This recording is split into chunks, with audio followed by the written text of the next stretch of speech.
Hi, everyone. I'm Gold Derby News and Features Editor Ray Richmond, and I'm here today with Bruce Kimmel, the writer, director, and composer on the 10-part short-form musical comedy series Sami that's streaming on Amazon Prime Video. Bruce, one of the reasons we're talking today is that Sami featured your longtime friend Cindy Williams in a prominent supporting role as Grandma. This was her final TV role before passing away at 75 on January 25th. What was the experience like working with Cindy on set? Well, I've worked with her a lot. We went to college together, so I've known her for 58 years. Oh my And God, wow. she stars in both movies that I made one in the 70s, one in the 80s. And I did several episodes of her show, and we did Donnie and Marie together. So we have a long relationship. And she was the first person I went to with this show. And she said yes immediately. And so I tailored it to her, and I wrote it for her. And she called me after she read the scripts, and she said, "Brucey, I can't do this. This is Jewish." I said, "No, your husband is Jewish. You're not Jewish." And she goes, "Oh." I said, "Just imagine if we had gotten married when we were 17, and you'll know exactly how to play it." She goes, so, Well, just to fill people in on Sami, Bruce, besides Cindy Williams, it tells the story of Sammy Sherman, played by newcomer Sammy Straightman, a young lady trying to make it as an aspiring Broadway singer and actress in New York City. Carrie O'Malley plays her mother, and Cindy plays her grandmother. Charming little series packed with amusing and clever tunes written by you. yes. And Cindy was, of course, an iconic comic performer, known mostly for, I guess, Laverne and Shirley and American Graffiti, but had a long and varied career, including on Broadway and touring with a one-woman show. And I'd forgotten that Cindy also had a prominent role in The Conversation. Oh, yeah. With Gene Hackman. Yep. She seems full of life in Sami. She's playing tennis in one episode and belting out a song in another one. I was particularly taken with her song, "I Married a Schnook." Yes. She was able to rhyme, or you were able to rhyme toilet with spoil it, which I thought showed great lyrical dexterity. And he sits on his ass, his teeth in a glass. That's some delicious songwriting, and Cindy nails it pretty effortlessly, which I guess you knew she would. She's incredible to work with. She has great ideas, and she's just never a problem. And I just love her. I loved her from the minute I met her. So now you guys went to college together. Where did you go to school? Los Angeles City College, which was at that time the theater school you wanted to go to. Yeah, people don't realize that LACC is actually a great drama school. I don't know if it still is, but it certainly was then. It's not what it was, but they still are there and doing it. But some of the alumni, James Coburn and Morgan Freeman and Clint Eastwood, and it's a large number of great alumni that come from that school. So now you've worked with Cindy before, though, before Sami. What did you do together? We, in the 70s, I made a movie called The First Nudie Musical that Paramount released, and she starred in that. And I did, I think, 3 or 4 episodes of Laverne and Shirley. We did 4 episodes of Donnie and Marie together. I was on a series in 1976, a summer replacement for Carol Burnett. She came in and did that show. And then we did a movie in 1981 called The Creature Wasn't Nice, with Leslie Nielsen and Patrick McNee and her and me and Garrett Graham.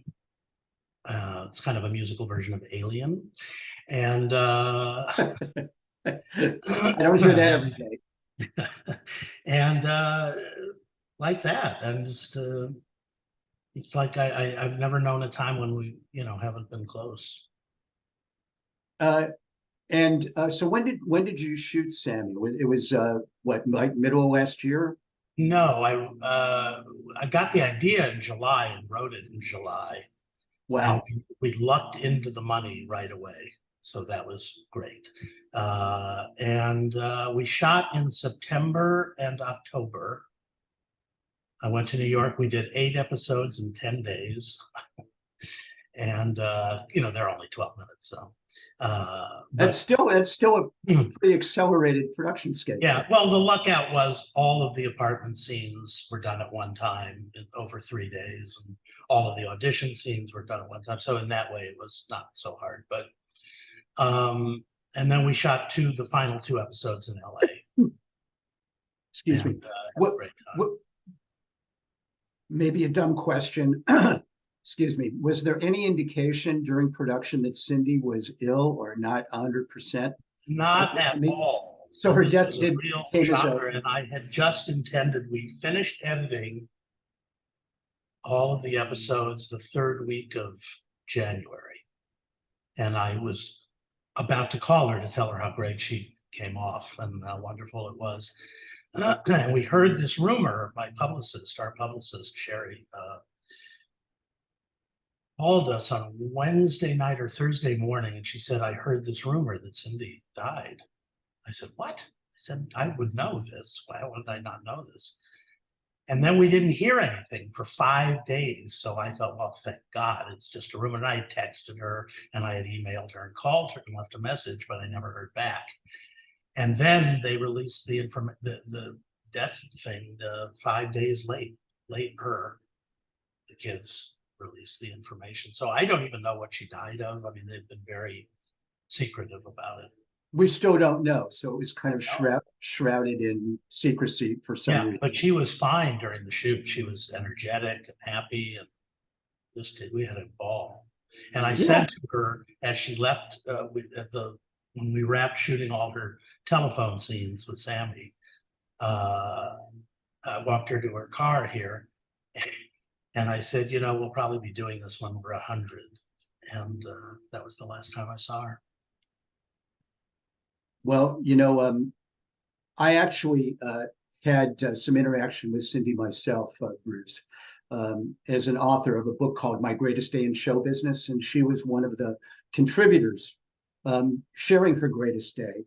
A story you may not know, her greatest day occurred while she was a cocktail waitress at the Whiskey A Go-Go in 1968. I think she was exactly 21.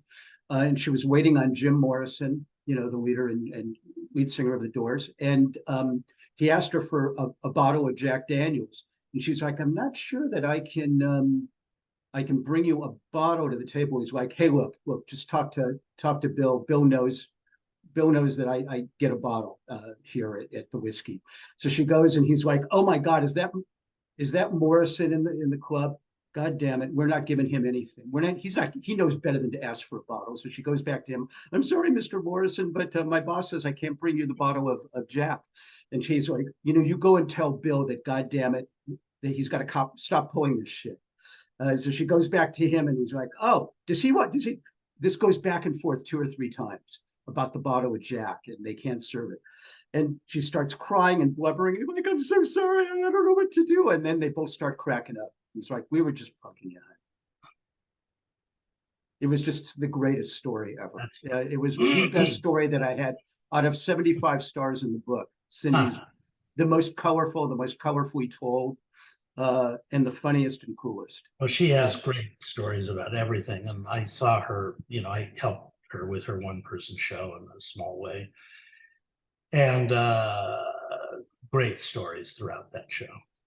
And she just seemed like such a regular person. She didn't put on any star airs or anything. She was just an incredibly cool, low-key, dynamic woman. But you know all that already. So you designed the tone and pace of Sami, Bruce, to emulate the classic sitcoms of the 70s with lots of physical comedy and self-contained story in each episode. And as mentioned, great original songs. It's heartening that there's a place for material like this in the streaming world. And I mean, pretty nifty pie fight there in episode 2 also. Well, I had to. Well, took me back to the days of Soupy Sales. Of the Three Stooges, Soupy Sales. I loved all that stuff. And I just had to. That was the first thing I wanted to do. That was the first episode I wrote. And it was we had 50 pies, 50 willing recipients, especially Sami. She came into her own in that episode. And she loved getting hit with a pie. Everybody loved getting hit. They all get good. I want to get hit with a pie. It was so much fun. And And the it pies wasn't were necessarily interesting. I've because always they were, heard that the pies with the Three Stooges and all these things were with shaving cream. And I'm going, how could it be if shaving cream gets in your mouth and your eyes? I don't think the reaction would be what it is. And so we used good stuff. We used thin pie crusts and pudding, either chocolate or vanilla pudding, and Cool Whip. Not frozen, of course, but and it worked great. And they ate it after the thing. They licked it off. I have outtakes of everybody eating their pies off their face. So it was really fun. It was fun to go back. You know, I came of age in the 70s as an actor. And did a lot of the sitcoms there. And it was a time, what I wanted was something that was genuinely funny and had a lot of physical comedy, but that was also warm and likable, where you actually like the characters, the leads. I didn't want any put down humor, any over the tops. You know, I watch stuff today and I can't, it's like they're playing to the fifth balcony. And I just don't respond to it at all. You know, I like one camera shows anyway, but we had so much fun doing it. And it was a learning thing for Sami and the guy who plays her best friend, because, you know, actors today are taught to be very tiny and very small and very mumbly. And I had to teach them what a comic energy was in the sitcom. Not being a derogatory term, sitcom, to me, but there's a real specific kind of energy you have to have. And they got it, you know, because I was relentless about it the first day. And then they were there, they were fine. And if you're going to have a pie fight, it better taste good. Are there exactly are there pies that they use that are just crap ingredients where you don't want to taste it? They were the legend was that Soupy used shaving cream. And I don't understand that. How would you do that? Makes no sense. Sorry. I have less respect for Soupy Sales today, the fact that you just said that. How did you find Sami Staitman? She's just adorable. Sami Staitman is I met her when she was 12. Her mother forced a meeting, so I couldn't meet her because I was in the second year of doing a monthly cabaret show here in LA. And I liked using young people in the shows occasionally. And I had been working with one young girl, and that ended. So she said, well, Sami would love to do it. So I took a chance on her. And so I've been working with her since she was 12. When I put her in shows that I directed. And then I wrote a one-girl musical for her, which she did when she was 15 and got nominated for a Best Actress award here in LA. And that was fun. And then she's done a ton. She's probably done 40 or 50 Crystalline shows, which is our cabaret show. And so this came about because we had lunch. She was in LA last summer and we had lunch and she was telling me all these tales. I kept saying, what are you doing? Why aren't you on Broadway? I did what Cindy does. Are you in a Broadway show yet? And she just these horrible audition tales and this and that and how hard it was because there are 1 million people in New York and her mother said, well, why don't you write her a series? I went, yeah, we'll do that. And I went home and I started thinking about it. And I said, you know, I have an idea. I would like to do kind of a Batgirl for now. And it happened very, very quickly. The money, that was the most amazing part to me. Because it wasn't, you know, it's cheaper than, you know, it's chump change for any studio to have done what we did. But just somebody was there and said, that sounds great, I'll do it. I was going to say, I'm sure it's still 7 figures for something. Oh, like no. Really? Not even close? Not even 6 figures. Really? No, it's Wow. close. It's close to 6 figures. Well, you did amazing stuff for such a. So we hope that somebody, I mean, my hope is that somebody will watch it and want to pick it up, and do a second season, because we would love to do a second season. And I like the feeling of it. It made me laugh. It was fun to do. And I know the people who've watched it have really enjoyed it. So we're hoping we can get the Emmy voters to watch it now. Well, and you're right. It's a comedy that actually makes you laugh. And as you know now, Bruce, comedy does not necessarily need to be funny to be considered comedy. It's a little strange sometimes, where a lot of the shows that are in the running for, best comedy series have very few laughs, and it's much more intense, and it's at best it's it's a dramedy, but there's more drama than comedy. Right. I'm not sure how it came to that. The streaming world, it seems like comedies, the cooler ones, don't have a lot of laughs. Have you? Yeah, it's weird to me, and I only want laughs. I don't want drama. And it's hard to get laughs when people are watching at home by themselves, or with a couple of people, when you don't have an audience. But this seems to play for people, because I've gotten a lot of comments that they laughed out loud, and that they love the pie fight, and they love when she does the physical stuff and the dialogue, but I think it all stems from the fact that you really like the characters. And the lady that you have who's playing the mother, whose name I just forgot, Carrie O'Malley. Carrie O'Malley. I love the fact that when she's singing her song, she's singing into a corn cob and a carrot.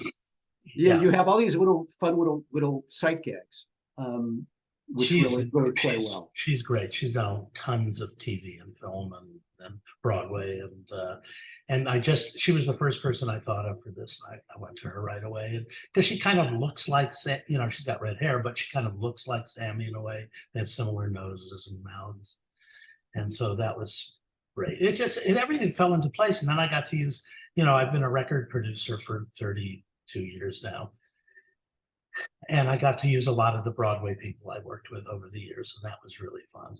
Brad Oscar and Liz Larson and Sal Viviano and Walter Willison and Leroy Reams, and a lot of really great people.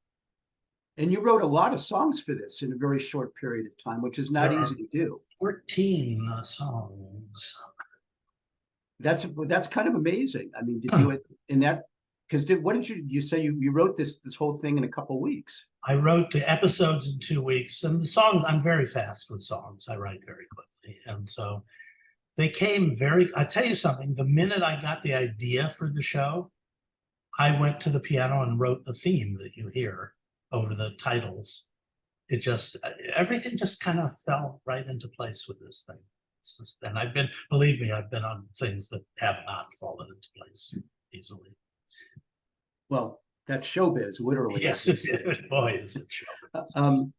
It's just too bad that Cindy isn't around to be able to enjoy this right now. I think she would have absolutely loved it, and she's so funny and sweet, and the relationship with her and the grandfather is very funny to me, and the unseen grandfather. I was going to say, I didn't note the grandfather, and that's because he didn't exist. Only in our memories. With that, Bruce, I think we're out of time. You can stream all 10 episodes of Sami on Amazon Prime Video. And Bruce Kimmel, it's been a pleasure. Good luck this Emmy season. Thank you. In the short form races, and thanks for spending time with us today at Gold Derby. Thank you.